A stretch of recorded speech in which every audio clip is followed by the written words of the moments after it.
ಇದು SB times news channel ವತಿಯಿಂದ breaking news. ಹುದ್ದೆಗಳ ನೇಮಕಾತಿಗೆ ಆಗ್ರಹಿಸಿ ಕಲಬುರಗಿ ನಗರದಲ್ಲಿ ವಿದ್ಯಾರ್ಥಿಗಳ ಬೃಹತ್ ಪ್ರತಿಭಟನೆ.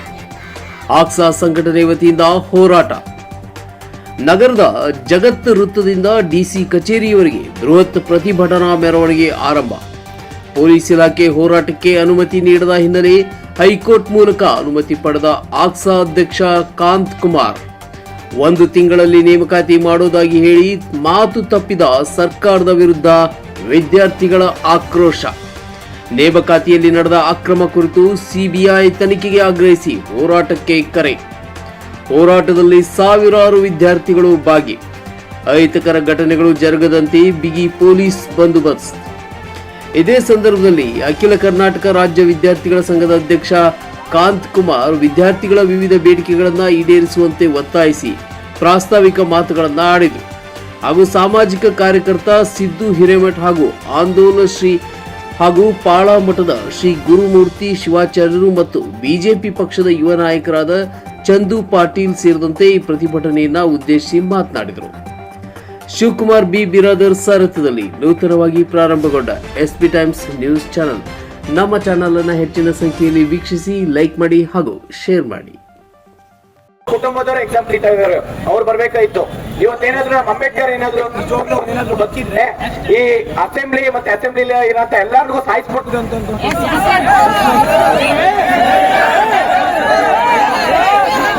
ಇದೆ. ಅಂಬೇಡ್ಕರ್ ಏನಾದ್ರು ಬದುಕಿದ್ರೆ ಇವತ್ತು ಎಲ್ಲ ಅಸೆಂಬ್ಲಿ ಇರುವ ಎಲ್ಲ MLA ಮಿನಿಸ್ಟರ್ಸ್ MLCಗಳನ್ನ ಎಲ್ಲಾರನ್ನೂ ಸಾಯಿಸ್ತಿದ್ರು. ಯಾಕೆಂದ್ರೆ ಇವತ್ತು ಗವರ್ನೆನ್ಸ್ ಆಗಿರ್ಬೋದು, ಇವತ್ತು ಅಂಬೇಡ್ಕರ್ ಏನ್ ಹೇಳಿದಾರೆ ಅಂತಂದ್ರೆ ಶಿಕ್ಷಣ, ಸಂಘಟನೆ, ಹೋರಾಟ ಮತ್ತೆ ಸಂವಿಧಾನ ಕಾರ್ಯಕರ್ತರು ಸಂವಿಧಾನ ಬರ್ದಿರಂತಾರೋ. ಇವತ್ತು ಸಂವಿಧಾನದಲ್ಲಿ ಗವರ್ನೆನ್ಸ್, ಸರ್ಕಾರ ಗವರ್ನೆನ್ಸ್ ಕಾಪಾಡಬೇಕಾಗಿತ್ತು. ಮತ್ತೆ ಇದು ಫಂಡಮೆಂಟಲ್ ರೈಟ್ಸ್. ಎಂಪ್ಲಾಯ್ಮೆಂಟ್ ಅನ್ನೋದು ರೈಟ್ ಟು ಆಪರ್ಚುನಿಟಿ ಅನ್ನೋದು ರೈಟ್ ಟು ಎಂಪ್ಲಾಯ್ಮೆಂಟ್, ಇದು ಫಂಡಮೆಂಟಲ್ ರೈಟ್ಸ್. ಮತ್ತೆ ಗವರ್ನೆನ್ಸ್ ನಿಜವಾಗ್ಲೂ ಇವತ್ತು ನೋಡಿದ್ರೆ ಇವತ್ತೇನಾದ್ರು ಅಂಬೇಡ್ಕರ್ ಅವ್ರು ನಿಜವಾಗ್ಲೂ ಬದುಕಿದ್ರೆ ನಿಜವಾಗ್ಲೂ ಅವರೇ ಇವತ್ತು ಇಲ್ಲ ಅಸೆಂಬ್ಲಿಗೆ ಬಾಂಬ್ ಹಾಕ್ತಿದ್ರು ಅಂತ ಅನ್ಕೊಂತೀನಿ. ಯಾಕೆ ಅಂತ ಹೇಳ್ತೀನಿ, ನಾನು ವೈಯಕ್ತಿಕವಾಗಿ ಹೇಳ್ತೀನಿ. ಯಾಕೆ ಅಂತಂದ್ರೆ ಅಂಬೇಡ್ಕರ್ ಅಷ್ಟು ನೊಂದಿದ್ದಾರೆ ಇವತ್ತು ವಿದ್ಯಾರ್ಥಿಗಳು. ಸರ್ಕಾರ ಇವತ್ತು ಮರ್ಸಿ ಕಿಲಿಂಗ್ ಅಂದ್ರೆ ಸ್ಲೋ ಪಾಯ್ಸನ್, ವಿದ್ಯಾರ್ಥಿಗಳಿಗೆ ಸ್ಲೋ ಪಾಯ್ಸನ್ ಕೊಟ್ಟು ಸಾಯಿಸ್ತಾ ಇದ್ದಾರೆ ಅಲ್ವಾ? ಸ್ಲೋ ಪಾಯ್ಸನ್ ಕೊಟ್ಟು ಸಾಯಿಸ್ತಾ ಇದ್ದಾರೆ ಇವತ್ತು ವಿದ್ಯಾರ್ಥಿಗಳನ್ನ. ಆಸ್ಪಿರೆಂಟ್ ಯಾಕೆಂದ್ರೆ ಇವರು ಸರ್ ಒಂದು ಹೋರಾಟ ಮಾಡಿದಾಗ ಒಂದು ನೋಟಿಫಿಕೇಶನ್ ಮಾಡ್ತೀನಿ ಅಂತ ಹೇಳೋದು, ಇಲ್ಲ ಕ್ಯಾಬಿನೆಟ್ ಕರೆಯೋದು, ಕ್ಯಾಬಿನೆಟ್ ಅಲ್ಲಿ ಅಪ್ರೂವಲ್ ಕೊಡೋದು, ಇನ್ನೇನೋ ಒಳ ಮೀಸಲಾತಿದು ಮತ್ತೆ ಮೀಸಲಾತಿದು ನಾವು ಕ್ಯಾಬಿನೆಟ್ ಮಾಡ್ತೀನಿ ಅಂತ ಹೇಳ್ತಾರ. ಪ್ರತಿ ಒಂದು ಹೋರಾಟದಲ್ಲೂ ಇದೇ ಕುರುಡು ನೆಪ ಹೇಳ್ಕೊಂಡು ಬರ್ತಾ ಇದ್ದಾರೆ. ಸರ್ ಇವರು ಕಾಂಗ್ರೆಸ್ ಸರ್ಕಾರ ಬಂದು 1 ವರ್ಷದಲ್ಲಿ 1 ಲಕ್ಷ ವೇಕೆನ್ಸಿ ಬಿಲ್ ಮಾಡ್ತೀನಿ ಅಂತ ಪ್ರಣಾಳಿಕೆಯಲ್ಲಿ ಹೇಳಿದೀವಿ. ಪ್ರಣಾಳಿಕೆಯಲ್ಲಿ ಅದಕ್ಕೋಸ್ಕರ ಎಲ್ಲಾ ವಿದ್ಯಾರ್ಥಿಗಳು, ಯುವಕರು, ಸುಮಾರು ನಮ್ಮ ರಾಜ್ಯದಲ್ಲಿ 15 ರಿಂದ 20 ಲಕ್ಷ ಜನ ಯುವಕರಿದ್ದಾರೆ. ಮತ್ತೆ ಅವ್ರ ಪೇರೆಂಟ್ಸ್ ಎಲ್ಲ ಸೇರ್ಕೊಂಡ್ರೆ ಒಂದ್ಸಲ ಒಂದು ಫ್ಯಾಮಿಲಿ 5 ಜನ ಅಂತಂದ್ರೆ 1 ಕೋಟಿ. ಎಲ್ಲ ವಿದ್ಯಾರ್ಥಿ ಮಿತ್ರರೇ ಮತ್ತೆ ಮಾಧ್ಯಮದ ಮಿತ್ರರೇ ಮತ್ತೆ ಎಲ್ಲಾ ಪೂಜ್ಯರಿಗೆ ನಾನು ನಮಸ್ಕರಿಸುತ್ತಾ 2-3 ವಿಷಯಗಳನ್ನ ನಾನು ಹೇಳಕ್ ಇಷ್ಟಪಡ್ತೇನೆ. ಏನು ರಾಜ್ಯಾದ್ಯಂತ 2,84,000 ಹುದ್ದೆಗಳನ್ನ ಖಾಲಿ ಇದಾವೆ, ಅವುಗಳನ್ನ ಭರ್ತಿ ಮಾಡಿ ಅಂತೇಳಿ ಆಕ್ಸಾ ಎನ್ನುವ ಸಂಘಟನೆ ಪ್ರತಿಭಟನೆ ಮಾಡಲು ಶುರು ಆಯ್ತು. ಧಾರವಾಡದಲ್ಲಿ ಪ್ರತಿಭಟನೆ ಮಾಡಲು ಶುರು ಆದಾಗ ಕರ್ನಾಟಕ ಸರ್ಕಾರ ಅಲಿಗಳಕ್ಕೆ ಶುರು ಆಯ್ತು.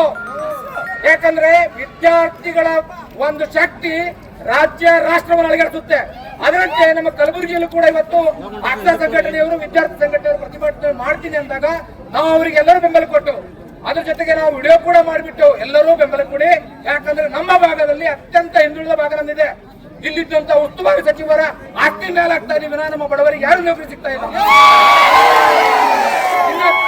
ಇನ್ನೊಂದು ವಿಷಯ ಏನಂದ್ರೆ ಮಾನ್ಯ ಉಸ್ತುವಾರಿ ಸಚಿವರಾದ ಪ್ರಿಯಾಂಕ್ ಖರ್ಗೆ ಅವರಿಗೆ ಇಲ್ಲಿ ಬಂದಂತ ಯಾರು ಕೂಡ ಶ್ರೀಮಂತರಲ್ಲ, ಎಲ್ಲರೂ ಅನ್ನದಾತನ ಮಕ್ಕಳು. ಅನ್ನದಾತನ ಮಕ್ಕಳಿಗೆ ನಿಮ್ಗೆ ನೌಕರಿ ಕೊಡೋದಾಗಲ್ಲ ಅಂದ್ರೆ ಹುದ್ದೆ ಬಿಟ್ಟು ಮನೆ ಹೋಗಿ ಸರ್. ಇನ್ನೊಂದು ವಿಷಯ ನೋಡಿ, ಪ್ರಬುದ್ಧ ಅಕಾಡೆಮಿ ಅಂತೇಳಿ ನನ್ನ ಕನಸಿನ ಕೂಸು ಅಂತೇಳಿ 30 ಕೋಟಿ ರೂಪಾಯಿಯ ಒಂದು ಕಟ್ಟಡವನ್ನು ಕಟ್ಟಿದ್ರೆ 500 ವಿದ್ಯಾರ್ಥಿಗಳಿಗೆ ಕೋಚಿಂಗ್ ಕೊಡ್ತೀರ ಅಂದ್ರೆ ಎಲ್ಲಿದ್ದಾರೆ 500 ವಿದ್ಯಾರ್ಥಿಗಳು? ಕೇವಲ 30 ವಿದ್ಯಾರ್ಥಿಗಳಿದ್ದಾರೆ. ಅದು ಉದ್ಘಾಟನೆ ಮಾಡಿದ ತಿಂಗಳಲ್ಲೇ ಬೀಳ್ತಾ ಇದೆ. ಉಸ್ತುವಾರಿ ಸಚಿವರೇ ನಿಮ್ಮ ಬಿದ್ದು ಹೋಗಿದೆ.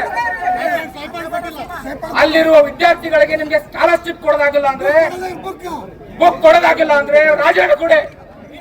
ಇನ್ನೊಂದು ವಿಷಯ ಹೇಳಕ್ ಇಷ್ಟಪಡ್ತೇನೆ. ನೀವು ಟ್ವಿಟರ್ ಕರಿಗೆ ಆಗಿದ್ದೀರಿ, ಕೇವಲ ಸಾಮಾಜಿಕ ಜಾಲತಾಣದಲ್ಲೇ ಕಾಲಹರಣ ಮಾಡುವ ಸಚಿವರಾಗಿದ್ದೀರಿ. ಅವರು ವಿದ್ಯಾರ್ಥಿಗಳ ತಾಳ್ಮೆಯನ್ನ ಪರಿಶೀಲನೆ ಮಾಡಬಾರ್ದು. 53,000 ನೀವು ನಾವು ನೋಟಿಫಿಕೇಶನ್ ಮಾಡ್ತಾ ಇದ್ದೀವಿ. ಎಲ್ಲಿದೆ ನೋಟಿಫಿಕೇಶನ್? ನೀವು ಹೇಳ್ತೀರಾ ನಿಮ್ಮ ಎಕ್ಸ್ ಖಾತೆಯಲ್ಲಿ 40,000 ಹುದ್ದೆಗಳನ್ನು ಕರೆದಿದ್ದೇವೆ ಅಂತ ಹೇಳಿ. ನಿಮ್ಮದೇ ಪಂಚಾಯತ್ ರಾಜ್ ಇಲಾಖೆಯಲ್ಲಿ ಎಷ್ಟು ಸಾವಿರ ಹುದ್ದೆಗಳು ಪಿಡಿಒ ಹುದ್ದೆಗಳು ಖಾಲಿ ಇದಾವೆ. ಕಲಬುರಗಿಯಲ್ಲಿ ಒಂದು ಗ್ರಾಮ ಪಂಚಾಯತಿಗೆ 6 ಪಿಡಿಒಗಳು ಇನ್ಚಾರ್ಜ್ ಇದ್ದಾರೆ.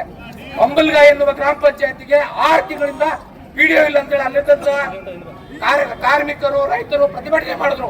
ಅದಕ್ಕೆ ನೀವು ಕಿವಿಗೊಡೋದಿಲ್ಲ. ನಿಮಗೆ ಏನಿದೆ ಅಂದ್ರೆ ಪ್ರೆಸ್ ಮೀಟ್ ಸಚಿವರಿಗಿರ್ತಾವ. ಪ್ರೆಸ್ ಮೀಟ್ ಮಾಡೋದನ್ನ ಬಿಟ್ಟು ಅಭಿವೃದ್ಧಿ ಮಾಡೋದ್ರ ಕಡೆ ಗಮನ ಹರಿಸಬೇಕು. ಅದರ ಜೊತೆಗೆ ಇಲ್ಲೇನು ಸಾವಿರಾರು ವಿದ್ಯಾರ್ಥಿಗಳು ಬಂದಿದ್ದಾರಲ್ಲ, ನಮ್ಮ ಭಾಗದಲ್ಲಿ 20,000 ಶಿಕ್ಷಕರ ಹುದ್ದೆಗಳು ಖಾಲಿ ಇದಾವೆ. ನಮ್ಮ ಗುಲ್ಬರ್ಗ ಯೂನಿವರ್ಸಿಟಿ ಅಕ್ರಮದ ಗೂಡಾಗಿದೆ. ನಮ್ಮ ಗುಲ್ಬರ್ಗ ಯೂನಿವರ್ಸಿಟಿ 2 ಸೆಮಿಸ್ಟರ್ಗಳ BEd ಪದವೀಧರ ವಿದ್ಯಾರ್ಥಿಗಳ ರಿಸಲ್ಟ್ ಕೊಟ್ಟಿಲ್ಲ ಸ್ವಾಮಿ. 7 ವರ್ಷ ಆಯ್ತು.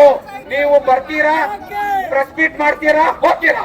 BEd ವಿದ್ಯಾರ್ಥಿಗಳ ಅವರ ಒಂದು ಏನಿದೆಯಲ್ಲ ಅದು ಹಾಳಾಗಿ ಹೋಗ್ತಾ ಇದೆ, ಭವಿಷ್ಯ ಹಾಳಾಗೋಗ್ತಾ ಇದೆ. ಅದಕ್ಕೆ ನಿಮಗೆ ಕಿಂಚಿತ್ತು ಕೂಡ ಯಾವರೇ ಕಾಳಜಿ ಇಲ್ಲ.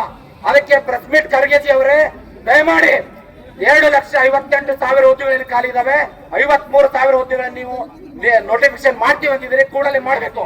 ಅದರ ಜೊತೆಗೆ ಪ್ರಬುದ್ಧ ಅಕಾಡೆಮಿಯಲ್ಲಿ 500 ವಿದ್ಯಾರ್ಥಿಗಳಿಗೆ ಪೂರ್ವಭಾವಿ IAS ಮತ್ತು KS ಪೂರ್ವಭಾವಿ ತರಬೇತಿಗಾಗಿ ಸುಸಜ್ಜಿತವಾದ ಕಟ್ಟಡ ಇದೆ ಅಂತೀರಾ, ಅದು ಬೀಳ್ತಾ ಇದೆ. ನಿಮ್ಮದೇ ಭ್ರಷ್ಟ ಇಂಜಿನಿಯರ್ಗಳು ಕಟ್ಟಿದ ಕಟ್ಟಡ ಬೀಳ್ತಾ ಇದೆ ಸ್ವಾಮಿ. ನೀವು ಕೇವಲ ಒಬ್ಬ ಇಂಜಿನಿಯರ್ ಸಸ್ಪೆಂಡ್ ಮಾಡಿದಿರಿ, ಆದ್ರೆ ನಿಮ್ಮ ಆಜುಬಾಜುದವ್ರು ಹೇಳ್ತಾ ಇದ್ದಾರೆ ಅಲ್ಲಿ ವಿದ್ಯಾರ್ಥಿಗಳು ಕೆಡವಿದಾರಂತ. ನಮ್ಮ ವಿದ್ಯಾರ್ಥಿಗಳು ದೇಶ ಕಟ್ಟುವ ವಿದ್ಯಾರ್ಥಿಗಳಿದ್ದಾರೆ. ಯಾವುದೇ ಬಿಲ್ಡಿಂಗ್ ಕೆಡುವ ವಿದ್ಯಾರ್ಥಿಗಳು ನಮ್ಮ ವಿದ್ಯಾರ್ಥಿಗಳಲ್ಲ. ಹೋರಾಟ ಮಾಡಿದ್ರು ಕೂಡ ನಮ್ದು ಪ್ರಾಥಮಿಕ ಶಾಲೆಯಲ್ಲಿ ಹೋರಾಟ ಮಾಡಿಲ್ಲ. ಆಮೇಲೆ ಪ್ರೌಢಶಾಲೆಯಲ್ಲಿ ಸರ್, ಪ್ರೌಢಶಾಲೆಯಲ್ಲಿ 11 ವರ್ಷದಿಂದ ನೇಮಕಾತಿ ಮಾಡಿಲ್ಲ. 2 ಸಲ GPSC ನೇಮಕಾತಿ ಮಾಡ್ಕೊಂಡು ಸರ್ ಸರ್ಕಾರ 15,000 13,000 ಅದರಲ್ಲಿ ಒಂದೇ ಒಂದು ದೈಹಿಕ ಶಿಕ್ಷಣ ಶಿಕ್ಷಕ ಹುದ್ದೆ ನೇಮಕಾತಿ ಮಾಡ್ಕೊಂಡಿಲ್ಲ ಸರ್. ಯಾಕಪ್ಪ ಅಂತಂದ್ರೆ ನೋಡ್ರಿ, ಪಠ್ಯಪುಸ್ತಕ ಇದಾವು, ಆದ್ರೆ ಬೋಧಿಸಕ್ಕಂತ ಫಿಸಿಕಲ್ ಎಜುಕೇಶನ್ ಟೀಚರ್ಸ್ ಇಲ್ಲ. ಹಂಗಾರೆ ಯಾರು ಮಾಡ್ತಾರೆ ಸರ್ ಬೋಧನೆ ಇದನ್ನ ದೈಹಿಕ ಶಿಕ್ಷಣ ಶಿಕ್ಷಕರದು? ಆಮೇಲೆ ಪದವಿ ಪೂರ್ವ ಕಾಲೇಜುಗಳಲ್ಲಿ ಸುಮಾರು 1,371 ಪೋಸ್ಟ್ ಹುದ್ದೆಗಳಿದೆ ಸರ್. ಇಡೀ ಕರ್ನಾಟಕದಾದ್ಯಂತ ಕಾಲೇಜುಗಳು 1,371. ಆದ್ರೆ ಇಡೀ ಕರ್ನಾಟಕದಲ್ಲಿರ್ತಕ್ಕಂಥ ಪದವಿ ಪೂರ್ವ ಕಾಲೇಜುಗಳ ದೈಹಿಕ ಉಪನ್ಯಾಸಕರು ಕೇವಲ 12 ಜನ ಸರ್. ಉಳಿದ ಕಾಲೇಜುಗಳಲ್ಲಿ ಮತ್ತೆ ದೈಹಿಕ ಶಿಕ್ಷಣ ಉಪನ್ಯಾಸಕರು ಬೇಡವೇನ್ ಸರ್? ಆಮೇಲೆ ಡಿಗ್ರಿ ಕಾಲೇಜುಗಳಲ್ಲಿ ದೈಹಿಕ ಶಿಕ್ಷಕರ 2009ರಲ್ಲಿ ಲಾಸ್ಟ್ ನೇಮಕಾತಿ ಮಾಡ್ಕೊಂಡಿದ್ದೆ ಸರ್. ಅಲ್ಲಿ 2 ಸಲ ನೇಮಕಾತಿ